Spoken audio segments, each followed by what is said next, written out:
Hey YouTube, it's TheCousinDan again. Today I'm going to show you some basic principles of roofing. But instead of using a full-size house, I'm going to use the roof on a playhouse, which is going to show pretty much the same basic principles, except for one major difference, which is I'm not going to use drip edge. Drip edge goes down the sides and bottoms of a roof on a house to carry the water away from underlayment and decking. But I'm not going to use that because it's a tree house, playhouse, and it's just, I'm not going to use it. But you can use hand nails like these, where you just nail them in with a hammer. You're going to see me using a pneumatic nail gun like this, but you can use special nails with plastic rings on them for holding down the underlayment, but I'm just going to use a stapler. Again, not a big deal, it's a playhouse. You do have the option. We're going to get right to it. Here's how you do it.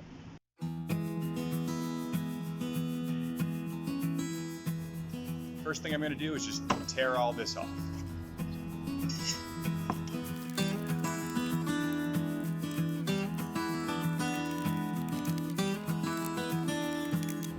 Just like that, you get your roof taken off. Trust me, it's just that easy on a full-size home. Now I have obviously some water damage along the bottom edge and along the side. It's dried out here, but it's pretty strong. In a normal situation, I'm going to replace this decking. Right now I'm just going to go over it because it is a playhouse. The first thing you want to do is put down your self-adhering ice and water sheet, or the underlayment that comes up from the bottom below your tar paper. So because I don't want to bring that whole thing up here, I'm just going to measure it and cut it on the ground and bring up just the piece that I need.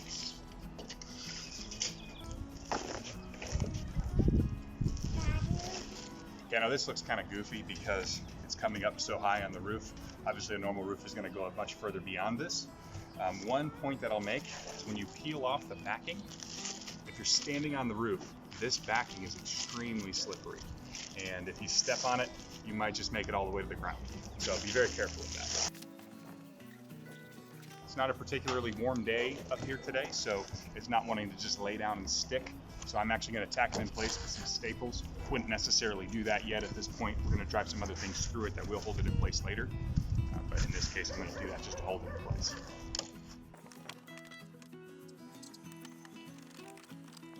Next step is tar paper. Most all tar paper has these little lines on it. It's pretty nice for overlapping and for cutting.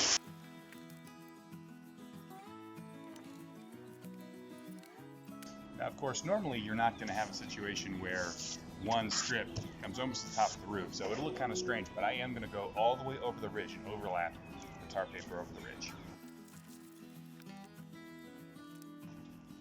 Normally I don't need this much overlap. I can just go to that first line, but I'm just doing this now because it's going to be awkward to handle if I'm just working 6 inches on the top on a long stretch like this.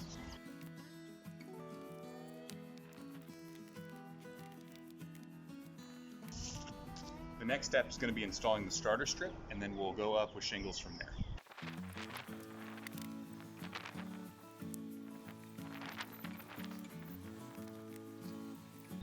Remember to oil anytime you use an air tool. So your first shingle is the easiest. You just put it in place right up flush to the edge where you cut. Everything else, obviously I haven't trimmed that edge. You place it right up flush to the edge over here, and then I'm going to go 1/4 inch off the bottom. Nail it in place right along this center line right here. When I put the next shingle on top, its center line will hit through this top line.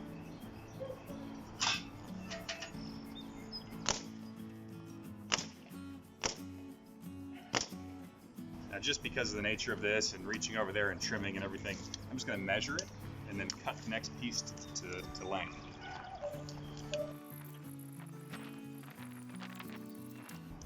I was being pretty careful there. I don't recommend cutting on top of your underlayment, just in case you do go through. Do what I say, not what I do.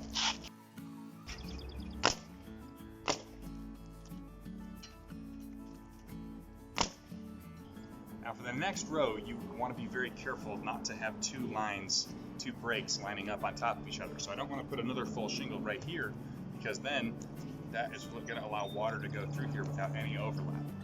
So that said, now I have two options.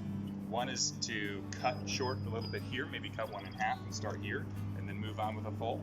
Or I can go start on this side, bring it this way, which is naturally going to take a full shingle over to here, which is what I think I'm going to do.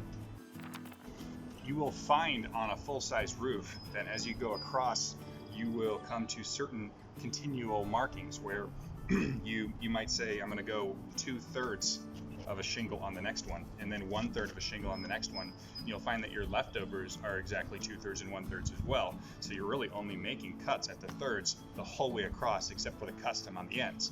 Now this is a different situation because one shingle is whole, and then the very next one is custom, and it's not 1/3, 2/3, 1/2, anything like that.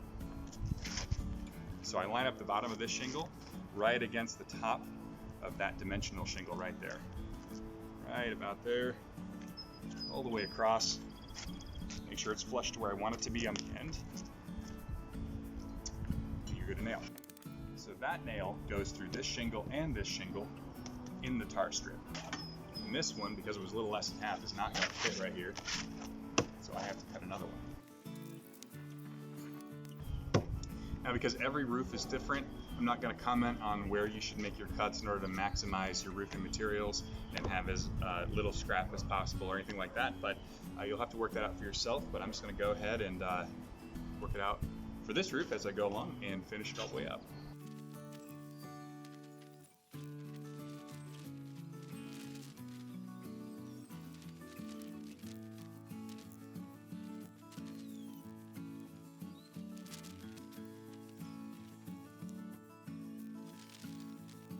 Okay, so you'll notice my cuts and sizing were a little bit weird. That's because this is leftover shingling from the roof I put on my house, and these are my scraps and all I have left over. So it's a little unorthodox, but with the materials I had, that's kind of side project activity. So the shingles go over the top of the ridge. I want to carry them over, but not far enough that they're going to stick out the other side of the ridge cap. I just want to stick them over far enough that they're going to fully enclose the ridge, and then we'll put the ridge cap on. You'll see that now. At this point, we want to cut off our excess so that we can just put the ridge cap on. So I'm going to take some ridge cap and measure it out to make sure that I don't cut this too long so that it sticks out the end of the underside of the ridge cap. Because these are dimensional shingles, you have to buy separate ridge cap, and it comes in normal shingle size. You tear it apart into individual pieces like this. If you had 3-tab shingle, you could use your regular shingle and cut it apart into thirds.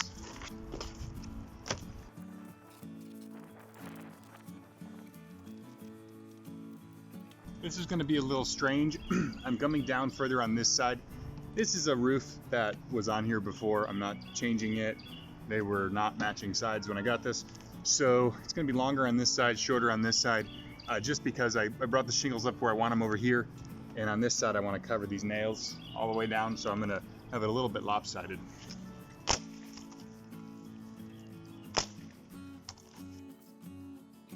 You want to line these up to right where that color changes, and then nail it in place.